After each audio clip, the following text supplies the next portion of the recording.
flying cargo ships for 12 years, and she had learned one important rule: do not get involved in other people's problems. The galaxy was too big and too dangerous for anyone to play hero. She delivered packages, collected her pay, and moved on to the next job. That was the way she liked it. Simple, clean, no attachments. The distress beacon changed everything. Paddling through the system when her ship picked up the signal. It was weak and broken, coming from the jungle planet below. Her computer told her the signal had been broadcasting for 3 days. 3 days and no one had responded. That probably meant no one was coming. To herself, it was not her problem. She had a delivery to make on the other side of the sector. People were waiting for their supplies. She could report the beacon to the nearest station and let someone else handle it. That was the smart thing to do. She kept thinking about those 3 days. 3 days of calling for help that never came. Changed course and descended toward the planet. The jungle of 7 was thick and green, filled with trees taller than buildings and vines that hung like curtain between them. Landed her ship in a small clearing about 2 kilometers from the beacon's location. The air was hot and wet when she stepped outside, and strange sounds filled the forest around her. Grabbed her pack and her pistol and started walking. The ship was worse than she expected. It had torn through the canopy and broken apart on impact. Pieces of metal and debris were scattered across a wide area. The main body of the vessel lay tilted against a massive tree, smoke still rising from its damaged hull even after 3 days. Recognized the design. They were a proud species with blue skin and 4 arms. They stood taller than humans and lived much longer. They were also known for their distrust of humanity. A trade war decades ago had left bad feeling between the two species. Most would not even speak to a human unless they had no other choice. Approached the wreckage carefully, checking for danger. The emergency lights inside the ship were still flickering, powered by backup systems that would not last much longer. She climbed through a torn section of the hull and made her way inside. While it hit her first, she knew that smell. It was death. Found the pilot in the cockpit still strapped into his seat. He had died on impact. In the passenger section, she found 2 more bodies. One was a male in formal clothes, probably a guard or assistant. The other was a female, dressed in elegant robes that marked her as someone important. A diplomat maybe, or a politician. The female body was not alone. Up beside her, pressed against her side with all 4 arms wrapped around her, was a child. A girl, small and thin, with lighter blue skin and large dark eyes that stared at with pure terror. The girl was alive. Was in place. He did not want to frighten the child more than she already had. She held up her hand slowly to show she meant no harm. There, she said softly, "It is okay, I am not going to hurt you." The girl hissed at her. It was a warning sound, like a scared animal protecting itself. She pressed closer to her mother's body and refused to move. Looked at the female more closely. She had been dead for at least 2 days. The child had been sitting here with her mother's body for 2 days, alone in the wreckage, waiting for help that never came. Broke inside his chest. She had seen a lot of hard things in her years of traveling the galaxy. She had learned to keep her emotions locked away and her heart protected. But this was different. This was a child clinging to her dead mother because she had nowhere else to go. "No, you are scared," said. She kept her voice gentle and calm. "I know you do not trust me, but I want to help you. Will you let me help?" The girl said something in that did not understand. Her voice was rough and dry. She had not had water in a long time. Slowly into her pack and pulled out a water bottle. She set it on the floor and pushed it toward the girl, then backed away to give her space. "Water," she said. "You need a drink." The girl looked at the bottle but did not move. Her eyes kept darting between the water and trying to decide if this was some kind of trick. Down on the floor across from her. She was not going to rush this. She was not going to force the child to do anything. She would just be here, present and patient, until the girl was ready. It passed. The ship creaked around them as it settled deeper against the tree. Outside, the jungle grew louder as the sun began to set. "My name is," she said finally. "I heard your distress signal. I came to help." The girl watched her with those large dark eyes. There was so much pain in them, so much fear and confusion and grief. She was just a child trying to understand why her mother would not wake up. Tears threatened to form in her own eyes. She pushed them back. Crying would not help anyone right now. "I'm not going to leave you here," she said. "I know your people do not like humans. I know you were probably taught that we are dangerous. But I promise you I am not going to hurt you. I just want to get you somewhere safe." The girl's grip on her mother tightened. She spoke again in, and this time heard something she recognized. A single word repeated over and over. Mother, she was calling for her mother. Closed her eyes for a moment. When she opened them again, she had made her decision. She was not going to leave this child behind. She did not care about the delivery she was supposed to make or the complications it would cause. Some things were more important than schedules and pains. "I'll stay with you," she said quietly. "For as long as you need, I will stay." The sun disappeared below the horizon, and the jungle fell into darkness, settled against the wall of the ship and prepared for a long night. Somewhere in the distance, predators began to howl. The girl did not move from her mother's side, but she stopped hissing it, and when the howling grew closer, her eyes found space in the darkness, looking for reassurance. Nodded at her and drew her pistol. Whoever was out there would not get past her. Had made a promise, she intended to keep it. The night was long and dangerous. Did not sleep at all. She sat near the entrance of the wrecked ship with her pistol ready, listening to the sounds of the jungle. Twice, she heard heavy footsteps circling the crash site. Once, she saw glowing eyes watching her from the darkness between the trees. Predators of 7 were curious about the strange metal thing that had fallen from the sky. They could smell death inside it. They could smell something else too, something alive and afraid. It's not going to let them get close enough to find out more. A large creature finally tried to climb through the torn hull, was ready. She fired 3 shots into its chest, and it fell backward with a terrible scream. The sound echoed through the jungle, and after that, the other predators kept their distance. And her, the girl watched everything. She had not spoken since her last words hours ago. She had not moved from her mother's body, but her eyes followed its every movement, taking in everything she did. The sun came up slowly, painting the jungle in shades of gold and green. Finally, allowed herself to relax a little. The nocturnal hunters would retreat now that daylight had returned. And to look at the girl. In the morning light, she could see how thin and weak the child had become. Her blue skin was pale in places, and her lips were cracked from dehydration. If she did not drink water soon, she would die. Up the water bottle she had left on the floor the night before. She walked over slowly and knelt down a few feet away from the girl. "You need to drink this," she said. Her voice was gentle but firm. "I know you are scared, I know you do not trust me, but your body needs water, please." The girl stared at her. Those dark eyes were filled with so many emotions, fear and grief and exhaustion and something else, something that might have been curiosity. "Stay with you all night," continued. I kept the animals away. I'm not your enemy. I just want to help you survive. A long moment, nothing happened. Then slowly, the girl reached out with one of her 4 hands and took the water bottle. She brought it to her lips and drank deeply. Water spilled down her chin and onto her clothes, but she did not seem to care. Relief washed through her. This was progress, small but real. Reached into her pack and pulled out a food bag. It was a simple ration bar designed for humans, but it should be safe for to eat. She held it out toward the girl. Girl hesitated, then took it. She ate quickly, desperately, like she had forgotten what food tasted like. She was finished. She looked at it again. This time there was less fear in her eyes, not gone entirely, but less than before. You understand me? He asked. Do you speak common? Girl nodded slowly. Little, she said. Her voice was small and rough. Mother teach little words. That is good, said. That is really good. What is your name? Girl looked down at her mother's body. Her hands tightened on the fabric of her mother's robes. She whispered. That is a beautiful name. I am. Can you tell me what happened? Why did your ship crash? Her head. Not no, flying good. Then boom, everything shake. Mother hold me. Then we fall. Her voice cracked on the last word and tears began to stream down her face. To reach out and hold her, but she knew that would be too much too soon. The child was not ready for that kind of contact from a stranger, especially a human stranger. Sorry, said. I'm so sorry about your mother. She must have loved you very much.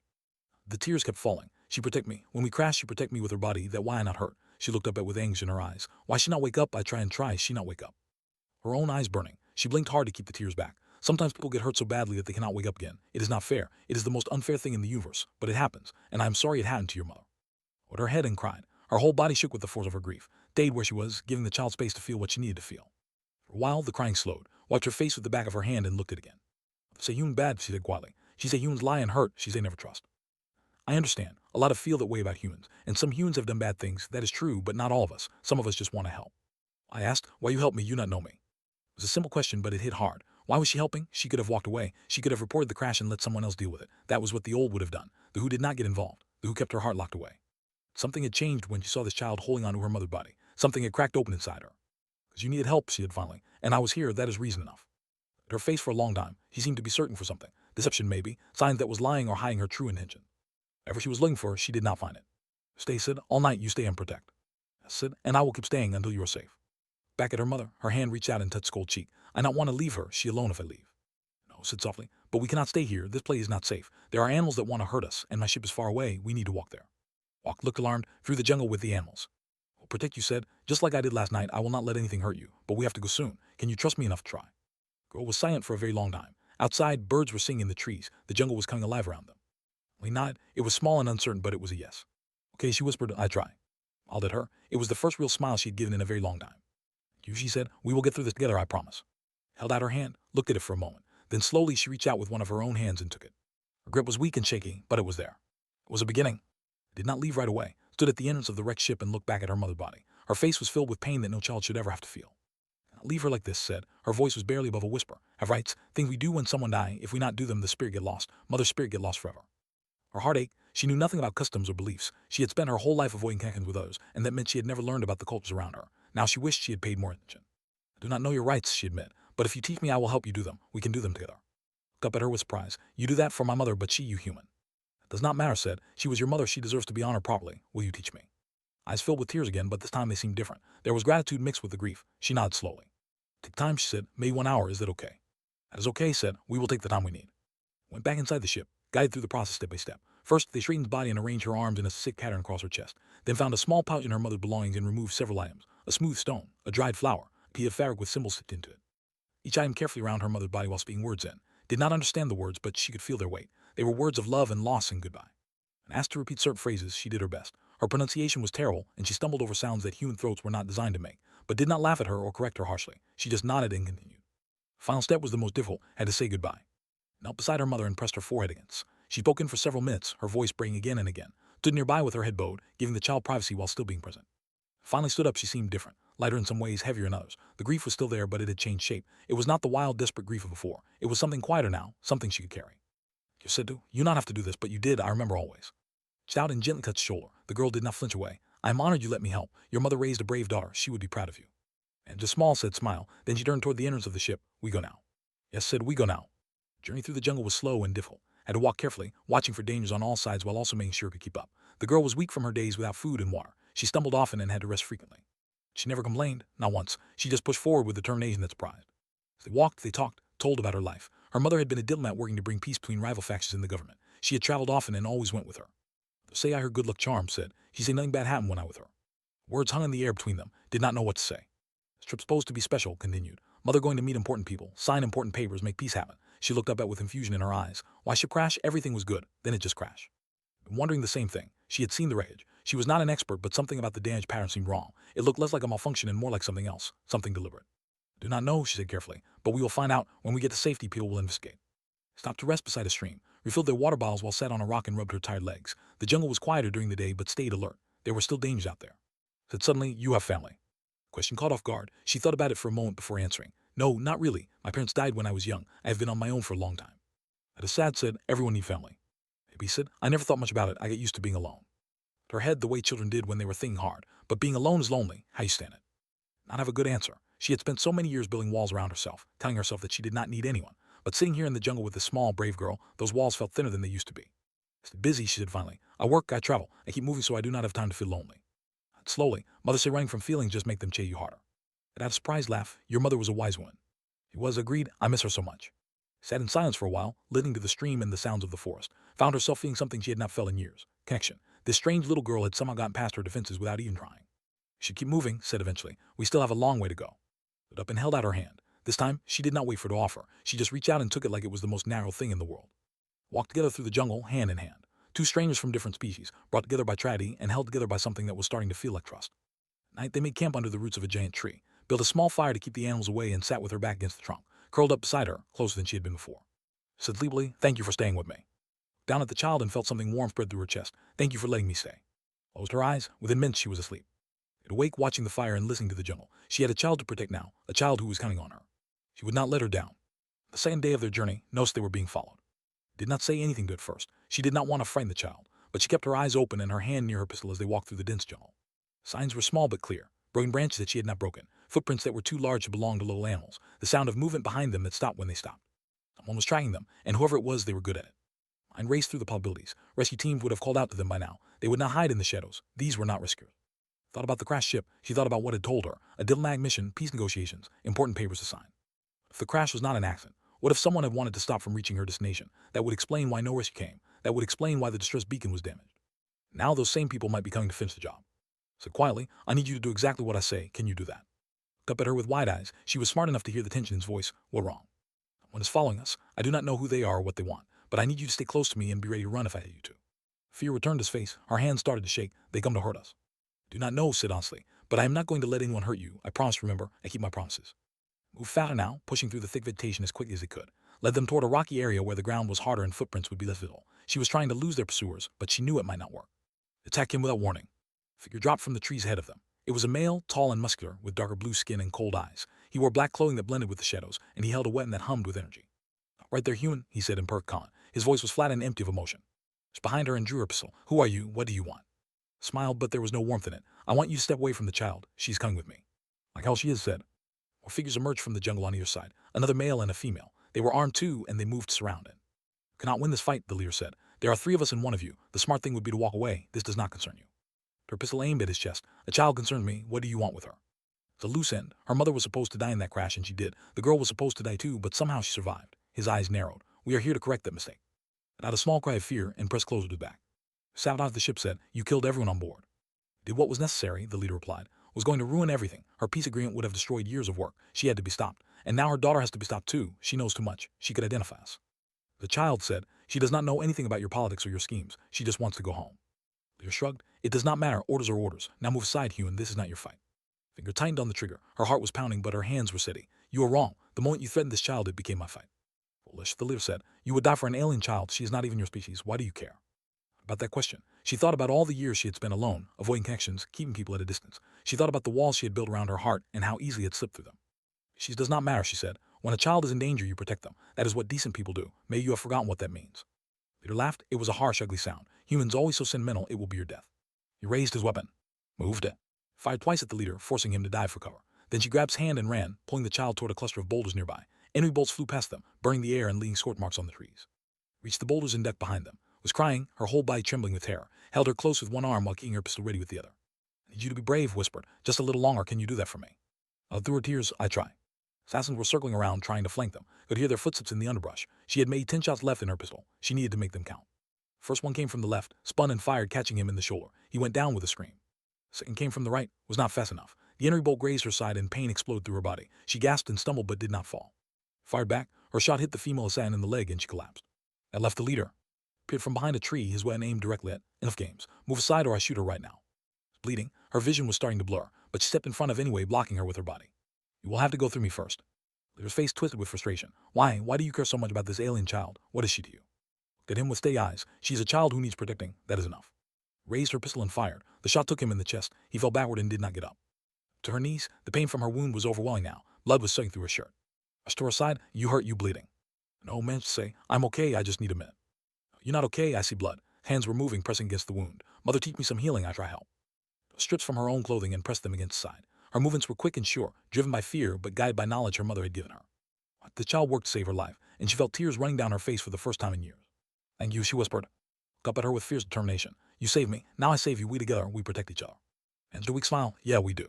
Together they bandaged the wound. Together they helped each other stand. And together they kept walking toward the ship. Reached ship just as the sun was setting. The small cargo vessel sat in the clearing where she had left it, untouched and waiting. Too, it had never looked more beautiful. But they were not safe yet. Her movement in the jungle behind them. The assassins she had wounded must have called for backup. More were coming. She did not know how many, but it did not matter. They just needed to reach the ship. Was there, she had to. Her voice was weak. The wound in her side had stopped bleeding, thanks to bandages, but she had lost a lot of blood. Every step was agony. Supporting her weight, using all four of her arms to keep moving. The child was exhausted and scared, but she refused to give up. She refused to let fall. You can do it, said. Just a few more steps, we almost safe.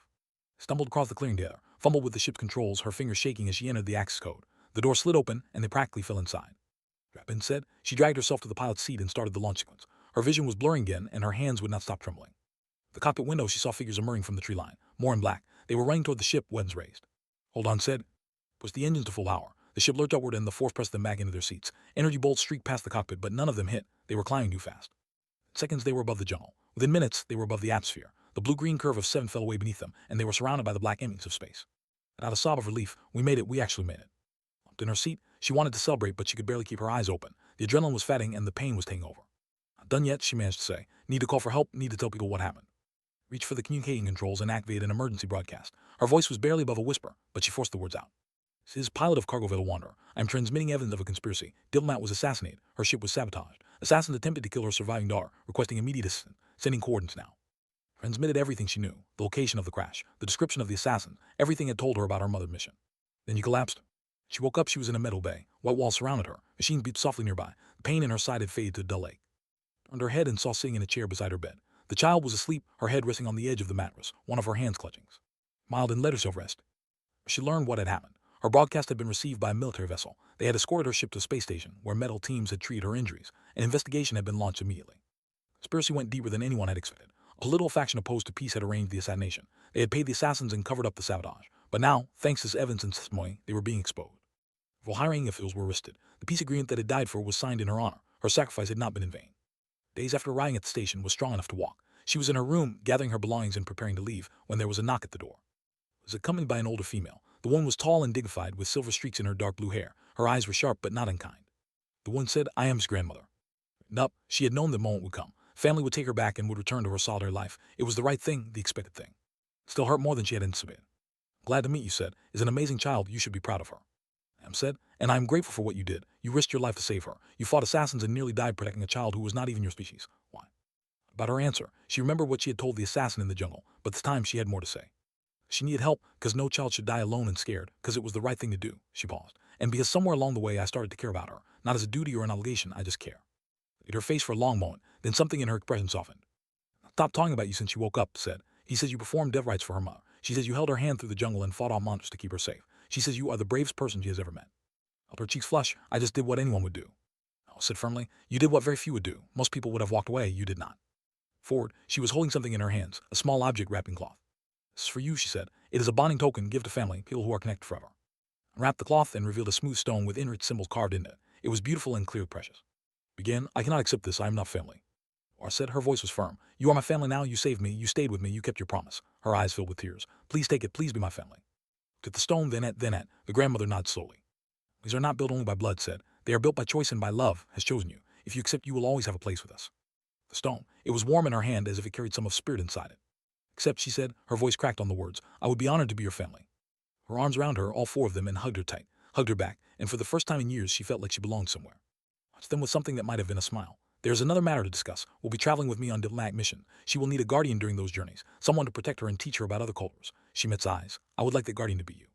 Heartskip, you want me to stay with you. If you're willing, I understand if your life takes you elsewhere, but the offer stands. About her cargo ship, her empty schedules, her lonely nights traveling between stars with no one waiting for her anywhere. And she looked at his hopeful face. I'm willing, she said. I am more than willing. To her again, laughing and crying at the same time. Laughed too, feeling tears of her own running down her face. It's been her whole life running from connection, building walls, staying safe as staying alone. Sometimes the universe puts a child in your path who needs you, and in helping her, you discover that you needed her too.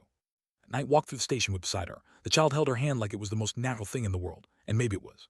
Looked down at her and smiled. But for our next adventure, she asked. And back at her, ready as long as we together. Together agreed, always. Walked into the future, side by side. Two strangers who had become family. Two hearts that had found each other across the vast of space. And that was the most human thing of all.